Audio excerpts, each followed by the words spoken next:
Alright, welcome back to 10-Minute IO.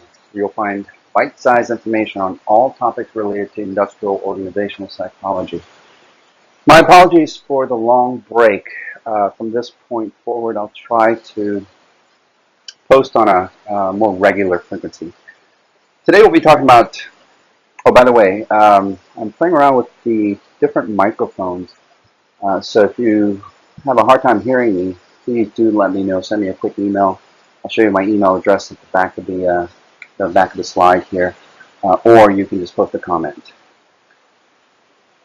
So what is IO psychology? Let's start with what is not IO psychology. One of the most common responses that I get when I say that I'm an industrial organizational psychologist is people tend to think that I am a psychoanalyst or a therapist. That is certainly not the case, although I'll show you in a minute. If you think about psychology, clinical and counseling psychology really make up the bulk of the psychology profession. But that said, just like the legal profession, you'll find that psychology has sub-disciplines within it. I'll show you in a second what those are. But keep in mind that psychology is not the same as applying clinical psychology or counseling psychology to the work setting.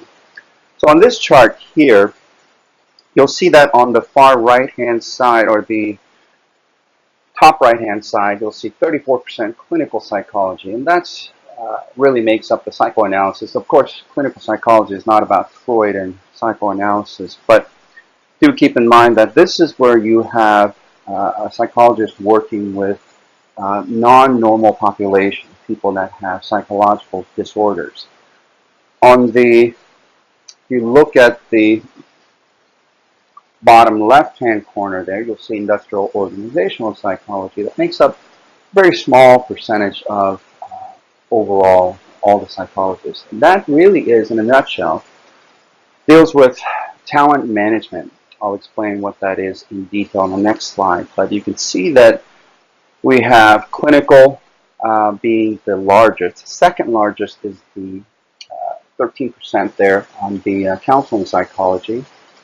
And then overall within psychology, you see cognitive psychologists who study thought processes, decision making. Then you'll see experimental psychology, school psychology, social psychology, developmental, working with children and studying how people develop scientifically from birth through old age. You have educational psychology and so on. So keep in mind that within psychology, like you have in the legal profession, you have corporate attorneys, you have real estate attorneys, you have tax attorneys, and so on. Within psychology, you have subfields or subdisciplines that make up the overall profession of psychology. Now, when you think about IO psychology, in a nutshell, I mentioned that this is all about talent management.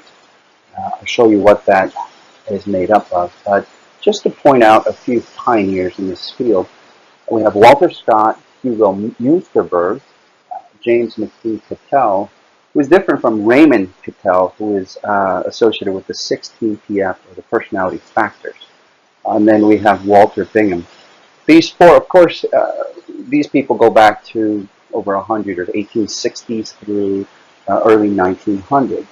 And these are people that, when you talk about industrial organizational psychology, these are names that you might hear.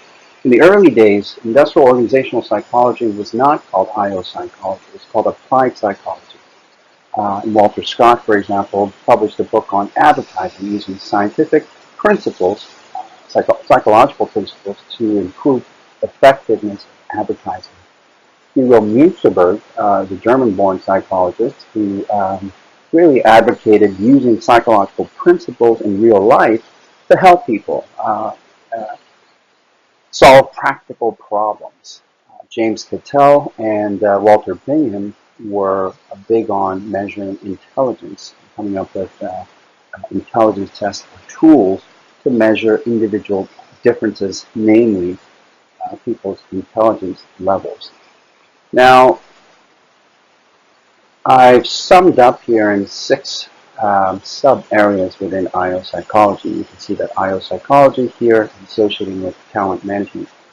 If you look at the very top, the I side of IO psychology really deals with measuring individual differences. So individual difference, anything that you yourself differ from another individual. And that could be anything from intelligence, personality, your values, your what you're interested in, and so on. Those are all individual difference characteristics or psychological differences.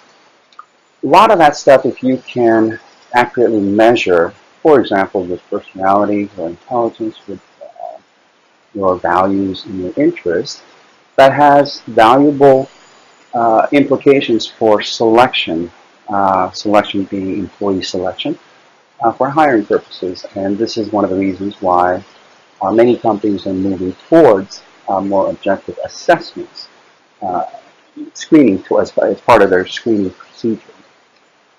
So selection and hiring is a big part of IO psychology and dates back to prior to World War I, where psychologists used or developed assessments to measure, again, intelligence, personality, and so on, to place different recruits or soldiers into different job categories. Then you move to the right, you have employee motivation and satisfaction. That's another huge area that goes back to early 1900s, where psychologists studied what motivates individuals in the work setting. What can we do to improve their overall satisfaction with their job and their organization? So again, today we talk about employee engagement, and that dates back almost 100 years with applied psychologists studying the effects of the job and the work environment on individual employee motivation and satisfaction. Then you move on through training and development, leadership development, and this includes, of course, leadership measurement. What are the characteristics that make an effective leader given certain contexts? Of course, this relates to employee motivation and satisfaction, but leadership is critical because organizations find that if you have effective leaders, you can dramatically impact the overall productivity and functioning or performance of the organization. You have succession planning, which is all about who to promote, who to put in place for various leadership positions within an organization. And lastly, you have organization culture and development, and this encompasses a number of sub areas.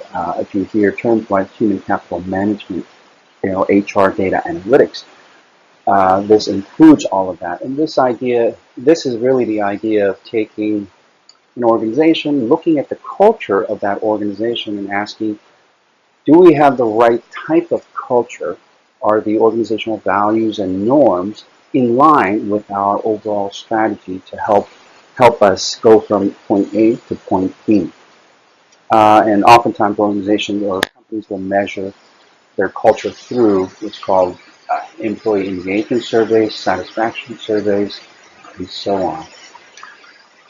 I know there's a lot more to talk about here, but that is it for what the belief is IO psychology. Please share the link with others who may find this useful. And if you do have topic suggestions, please feel free to email me directly or just post it on the comments. Coming up next, I'll be talking about adverse impact. I know that's been in the news lately, especially with Silicon Valley. And so we'll talk about what adverse impact is, what companies can do to minimize adverse impact. All right, thank you for watching, and I will see you or talk to you in the next couple weeks.